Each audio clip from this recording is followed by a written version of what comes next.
Okay guys, तो last video में अपन ने टू सम की थ्योरी देखी थी, तो अपन इसको अब कोड कर लेते हैं। तो अगर आपने पिछला वाला वीडियो नहीं देखा तो एक बार देख लेना। हमने उसमें तीन अप्रोच डिस्कस किए थे।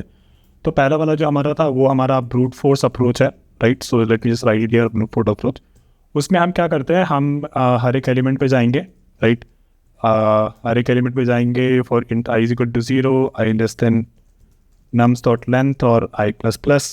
हर एक एलिमेंट पे हम ये चेक करेंगे कि उसके बाद के जो एलिमेंट है, right, int j is equal to i plus one, j also जाएगा अपना पूरा एंड तक, है ना। और फिर अपन जे को बढ़ा रहे हैं।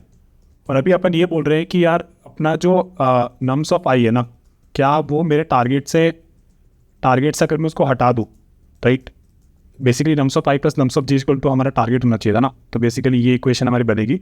Basically nums of I is equal to target minus nums of J रहेगा। तो इस केस में हम अपना क्या करेंगे, वो इंडेक्स रिटर्न कर देंगे, राइट, आई और जे।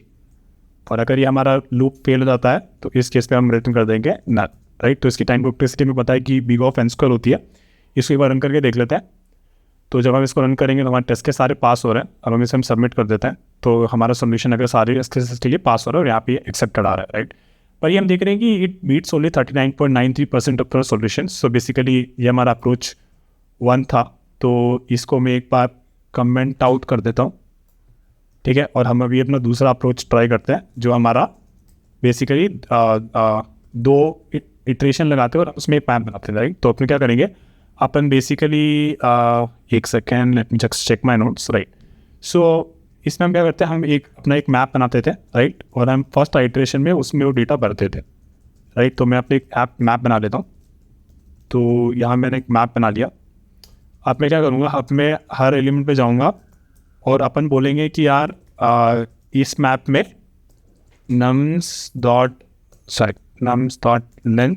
और अपन क्या करना है, अपने को इसमें हर वो एलिमेंट और उसका इंडेक्स स्टोर करना है, राइट। तो अपन क्या करेंगे, map dot put nums of I, और इसमें अपन उसका इंडेक्स भर दे देते हैं, राइट। और नेक्स्ट आइटरेशन में इसको मैं बस कॉपी कर लेता हूँ और इसको पेस्ट करता हूँ। और नेक्स्ट आइटरेशन में अपने को क्या करना है, अपने को ये देखना है कि अपना जो बच गया, राइट, तो उसको अपन रिमेन लिख देते हैं।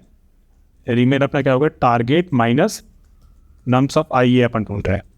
तो अगर ये मेरे मैप में ऑलरेडी एग्जिस्ट करता है, right, if I can get map dot dot get if map dot contains, अगर ये की एग्जिस्ट करती है, कौन सी, अपनी रिमेन वाली, राइट, कि अगर अपना रिमेन ऑलरेडी उसमें है मैप में।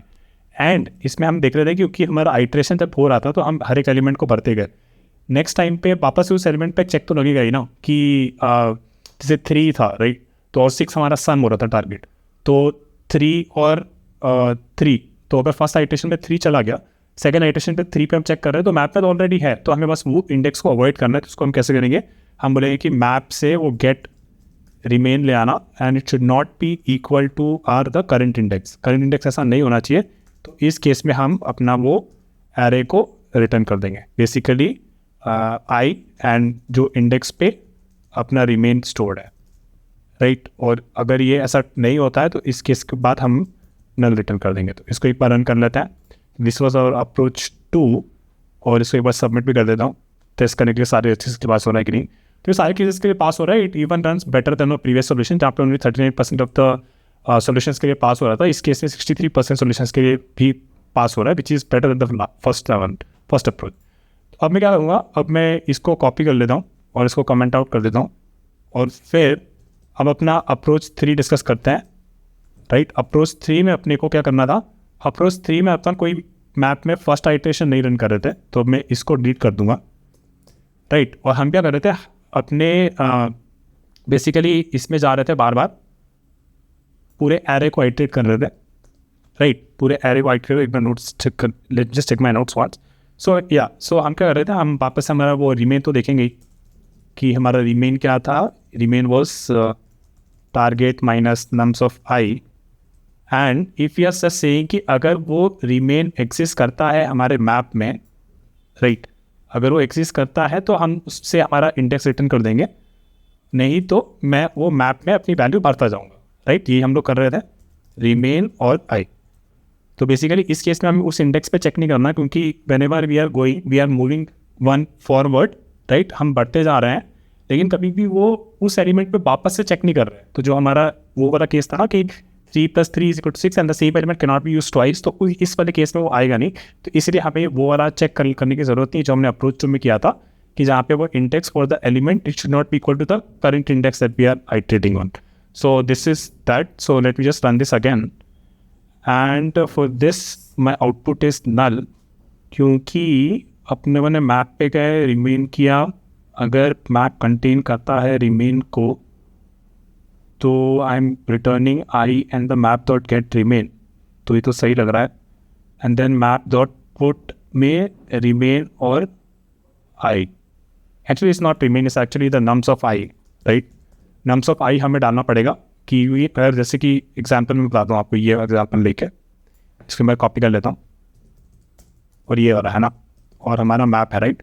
तो पहले हमने डाला 2 को 0 पे, क्योंकि उसका अल्टरनेटिव टारगेट हमारा 9 है, टारगेट -2 7 डिडंट एग्जिस्ट, तो हम लोग नंबर और उसका इंडेक्स डालेंगे।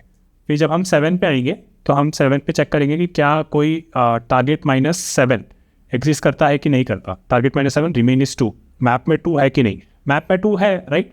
तो हमें 2 का इंडेक्स रिटर्न करना है और 7 का करंट इंडेक्स विच इज़ 1। तो इसमें इसीलिए हम लोग मैप में नम्स ऑफ आई डालेंगे। अब इसको रन करें तो ये चल जाना चाहिए। तो एक बार इसको रन कर लेते हैं और ये सॉल्यूशन हमारा एक्सेप्टेड हो गया। तो अब इसको सबमिट कर देते हैं चेक करने के लिए सारे टेस्ट केस के लिए पास हो रहा है कि नहीं हो रहा। तो आप देखो यहाँ पे कि 97% सॉल्यूशन से बेटर हमारा ये सॉल्यूशन काम कर रहा है, which is our approach 3। So just keep this in mind.